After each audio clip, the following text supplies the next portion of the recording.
ये है कि अपने समाज में जब तक महिलाएं शिक्षित नहीं रहेंगी तब तक अपना समाज आगे नहीं बढ़ पाएगा। बच्चों को शिक्षित होने से कोई ज़रूरी नहीं है। अगर बच्चा शिक्षित हो रहा है साथ साथ उसके साथ बच्चियाँ भी शिक्षित हो।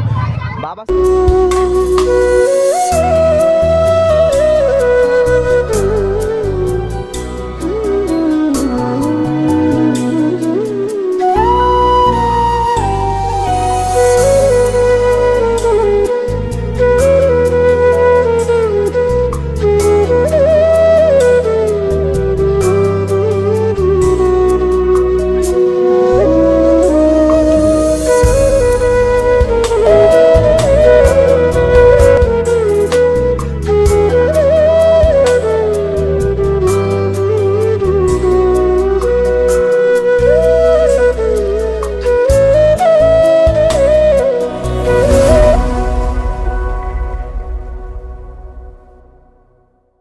प्राचीन काल से आधुनिक काल के इतिहास में दलित संतों, समाज सुधारकों और तमाम दलित नेताओं का भी जिस तरीके से अवहेलना हुआ है और इतिहास में जिस तरीके से पक्षपात कर उनके योगदान को दर्शाया नहीं गया है, उसी तरीके से ये समाज में उनके योगदान को लेकर किसी भी तरीके का कोई योगदान दिखाया नहीं जाता है।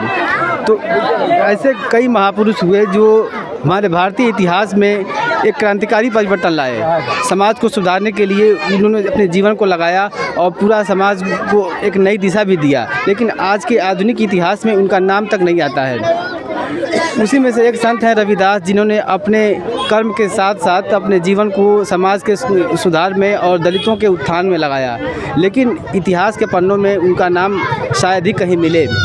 आज उनकी जयंती पर रुद्रपुर के इस अम्बेडकर चौक पर उनके समर्थक और उनके शिष्य उपस्थित हैं और सभी लोग यहाँ उनके जन्मदिन को बहुत धूमधाम से मना रहे हैं। तो उन्हीं के बीच में उपस्थित हैं और जानेंगे कि उनके योगदान और उनकी तपस्या से आज समाज में क्या परिवर्तन आए हैं। तो आज संत रविदास जी का जयंती है, तो उन्होंने जो अपने जीवन को तपा दिया दलितों के हित के लिए, तो उससे क्या समाज में परिवर्तन आए हैं? बहुत बहुत धन्यवाद। इस मौके पर सभी सम्मानित जन का मैं स्वागत करता हूं। संत रविदास जी का एक समय ऐसा था जो 13वीं शताब्दी का वर्ष था, जिसमें पूरा हिंदुस्तान अस्पृश्यता की बेड़ी में जकड़ा हुआ था। पूरा हिंदू समाज जो था वह अस्पृश्यता की बेड़ी से जकड़ा हुआ था और दलितों का कोई स्थान नहीं था। परंतु भक्ति की दो शाखाएं में जो निर्गुण भक्ति धारा थी, निर्गुण भक्ति धारा और सगुण भक्ति धारा। निर्गुण भक्ति धारा में रामानंद जी, बनारस के रामानंद जी जो मुख्य गुरु थे, उनके 11वें शिष्य के रूप में, चूँकि रामानंद जी वैष्णव थे और वह मूर्ति पूजा के समर्थक थे, सगुण भक्ति धारा के थे, फिर भी उनके शिष्य के रूप में रविदास और संत कबीर दो लोग उसी 13वीं शताब्दी के बीच में ऐसे समाज सुधारक पैदा हुए जिन्होंने समाज की बहुत ही निचली तबके से उठ करके समाज को जोड़ने के लिए, समाज में समतामूलक समाज की स्थापना करने के लिए बड़ा सा योगदान किया, ताकि समाज का जो एक सूत्र में भारत मजबूत हो जाए। आप इस टॉपिक पर हम चर्चा करेंगे। तो संत रविदास का हिंदुस्तान को एकाकरण में बहुत बड़ा योगदान है। जब 1376 ईस्वी में उन्होंने वह पैदा हुए, 1399 ईस्वी में उनके पास हजारों की संख्या में शिष्य हो गए थे और एक लंबा सा काफिला हो गया था। तो हिंदुस्तान में रहने वाले मुग़ल शासक जो थे, मुसलमान जो थे, वह यह चाहते थे कि रविदास को किसी भी तरह से मुस्लिम धर्म की ओर अग्रसर करा दिया, मुस्लिम धर्म स्वीकार कर लें, ताकि यदि ये जाते हैं तो इनके हजारों अनुयायी एक साथ मुस्लिम धर्म अपना लेंगे। परंतु उस अस्पृश्यता को झेलते हुए संत रविदास ने एक नज़ीर पैदा किया कि हम हिंदुस्तान में रह करके एक देश को तोड़ने का काम नहीं करेंगे और समाज को एक रूप में समरसता लाएंगे और समरसता लाने के लिए विभिन्न प्रकार का उन्होंने संदेश दिया। पहले मैं संत रविदास जी को नमन करता हूँ। वो हमारे शिरोमणि हैं और उन्होंने समाज को एक ऐसी दिशा दी है, जैसे कि उन्होंने कहा है कि काम कोई छोटा नहीं होता है, काम में आपका मन लगना चाहिए। जिसमें आपका मन लग जाए वही सबसे बड़ा तप है। तो कोई भी काम अगर मन से करते हैं तो वही आपका ईश्वर है, वही आपका भगवान है। यह बात मैं दलितों के घर में अक्सर संत रविदास का, अंबेडकर का और पेरियार जैसे महापुरुषों का फोटो मिल जाता है, लेकिन क्या कारण है कि आज तक कोई दूसरा अंबेडकर नहीं पैदा हो पाया? इसका ये रीज़न है कि लोग जो है अभी तो धीरे धीरे लोग क्यों नहीं, हमारे वहाँ बहुत सारे IAS हुए हैं, बहुत सारे IAS अधिकारी बने हैं जो कि उन्हीं का देन है, उन्हीं को वो मानते हैं अपना पूज्य। और आज हम लोग जो शिक्षित हैं उन्हीं का देन है कि आज हम लोग समाज में 2 शब्द कह पा रहे हैं। तो ये अंबेडकर और शिरोमणि इनका देन है कि हम लोग आगे बढ़ रहे हैं और इसी तरह से अपने लोगों को भी आगे बढ़ाने का कोशिश करेंगे ताकि एक अंबेडकर ज़रूर इस इंडिया में पैदा हो।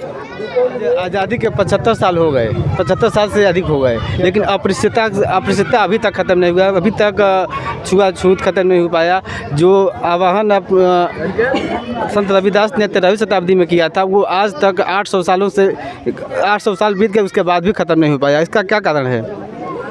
सर्वप्रथम मैं आज संत शिरोमणि रविदास जी के जयंती के शुभ अवसर पर इस टेढ़ा स्थान वार्ड के अंबेडकर चौराहे पर आयोजन किया गया, इसके लिए मैं इस मोहल्ले के सभी युवाओं को धन्यवाद सर्वप्रथम मैं देना चाहूँगा कि जिन्होंने एक नई ऊर्जा के साथ संत शिरोमणि रविदास जी के जयंती का आयोजन किया। इसके लिए मैं उन सारे युवाओं को धन्यवाद देता हूँ।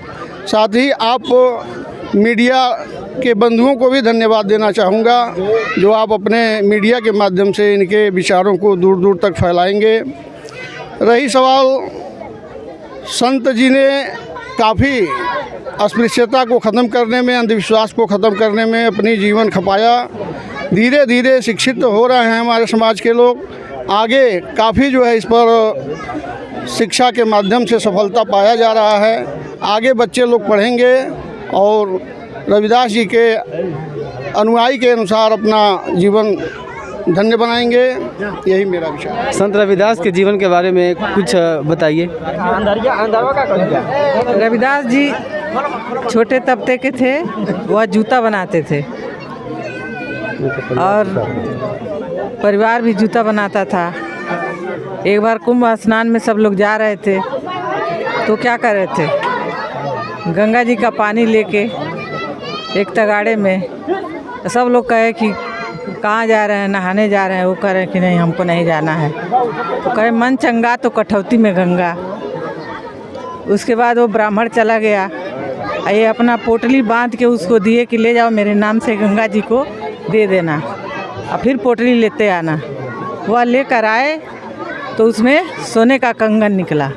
अब सारे ब्राह्मण मिलके कहने लगे कि ये हमको दे दो, तुम क्या करोगे, तुम क्या करोगे, तुम तो गरीब हो, तुम क्या करोगे, ब्राह्मण को दे दो, दान दे दो। उन्होंने कहा कि मुझे गंगा माँ ने दिया है और हमारे पास रहेगा। संत रविदास के जीवन से दलित समाज को कितनी प्रेरणा मिली है? सबसे पहले मैं आपको धन्यवाद देना चाहता हूँ और इस वार्ड के ग्रामवासियों को मैं धन्यवाद देना चाहता हूँ जो आज देखने को अच्छा काम मिल रहा है। देखिए,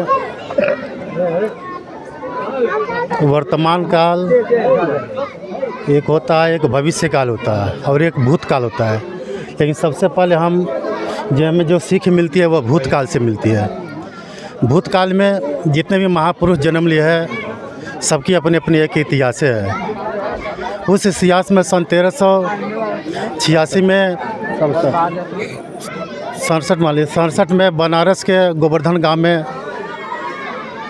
रविदास जी का जन्म हुआ। आज उनकी प्रेरणा, आयु की मुखबारी से पत्थर भी पिघल गए। तो बाबर जैसे महान योद्धा उनकी बारिश से वे पिघल गए और उनके अनुयायी हो गए। यही नहीं, मीराबाई भी उनकी अनुयायी हो गई।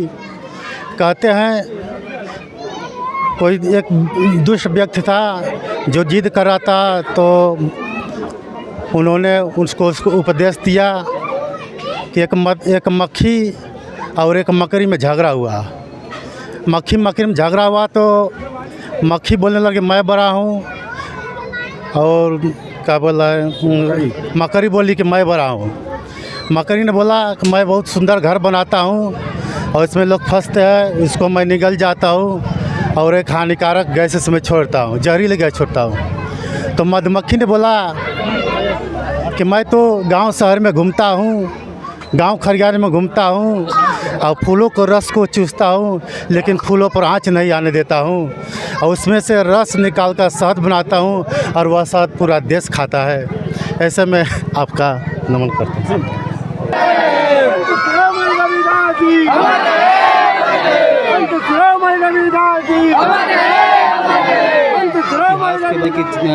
दिलचस्पी होगी तो आप ये बताइए कि जैसे जितने दलित युवा हैं क्या अपने इतिहास को जानने की कोशिश करते हैं? ज़रूर। सबसे पहले हम यहाँ पे आए हुए जितने भी छोटे भाई, हमारे बड़े भैया, जितने बुजुर्ग लोग हैं, सबको हमारा क्रांतिकारी जय भीम नमो बुद्धाय। जैसे कि आप बोल रहे थे कि हमारे जो दलित नेता हैं हमारे मतलब इतिहासों को जानना चाहते हैं कि नहीं, उगारना चाहते हैं कि नहीं। देखिए, जब से ये भीम आर्मी आई, इसके पहले बीएसपी काम कर रही थी इस पर, लेकिन जो युवा लड़के हैं उन लोगों में ज़्यादा आक्रोश नहीं था, ज़्यादा मतलब वो आगे जुनून नहीं था, वो आगे बढ़ नहीं पा रहे थे। जैसे भीम आर्मी जैसे आया अपने भारत में, उनके संस्थापक चंद्रशेखर रावण जो आज़ाद है उनके बनाए द्वारा धीरे धीरे हमारे समाज में परिवर्तन आने लगा और लोगों के अंदर उत्साह बढ़ने लगा और धीरे धीरे हमारे बच्चे आज भी सब उसके बारे में जान रहे हैं, खोज रहे हैं, ढूंढ रहे हैं, जो अपने इतिहासों को जान नहीं रहते।